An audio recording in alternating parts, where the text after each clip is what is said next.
मनमोहनी तोर रूप है मैया, भगत के मन ला मोह डारे। देवता धामी दानव मानव कोनो नहीं पावे तोर पारे। कोनो नरियर पान सुपारी गंगा जल माँ चरण पखारे। तोर मोहनी दरस पाए बर माता, आथे माता तोर दुआरे। आथे माता तोर दुआरे, आथे माता तोर दुआरे।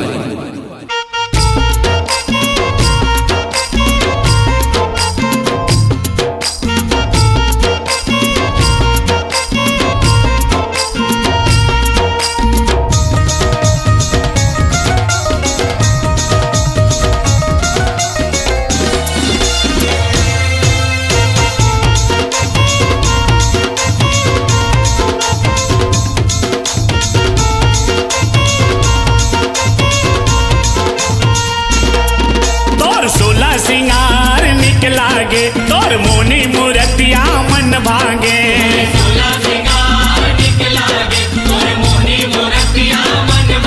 तोला देखा तेरे था दाई दिया बार के।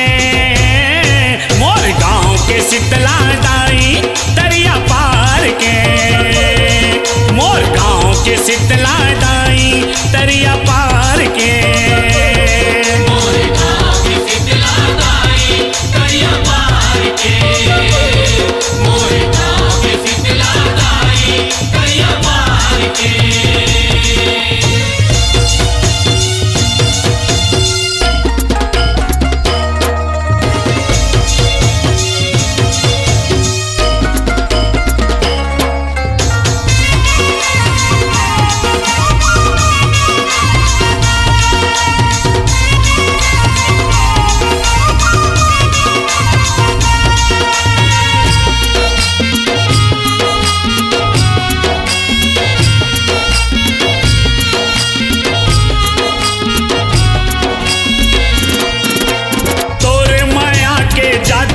चल गे सिक्का तोरे चलत है वो। तोरे माया के जादू हा चल गे सिक्का तोरे चलत है वो। तोरे दिए अन्न धन में माता जन जन फलत फूलत है वो। जन जन फलत फूलत है वो दाई, जन जन फलत फूलत है वो। ये कोनो बेटी कोनो बेटा मांगे माया पीड़ित हा तोर जागे। कोनो बेटी कोनो बेटा मांगे सबला बाटे हलदाई तैहा वो दुलार के।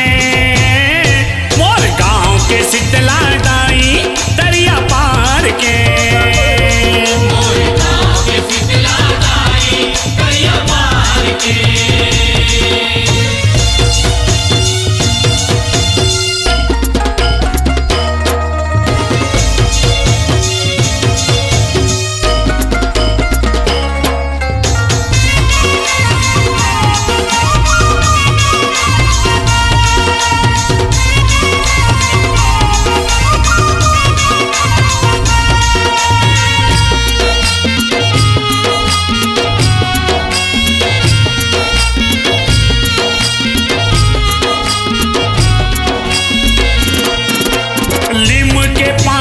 शीतल छैया चोला तोर जुड़ा थे वो। लीम के पाना शीतल छैया चोला तोर जुड़ा थे वो। दही चना हरदी पानी तोला अड़बड़ भात वो।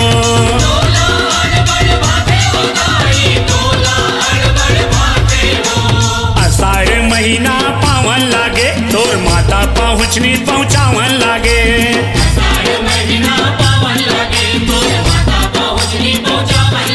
हवन पूजन कराते दाई वो जोहार के। मोर गांव के शीतला दाई दरिया पार के। मोर गांव के शीतला दाई दरिया पार के।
शीतला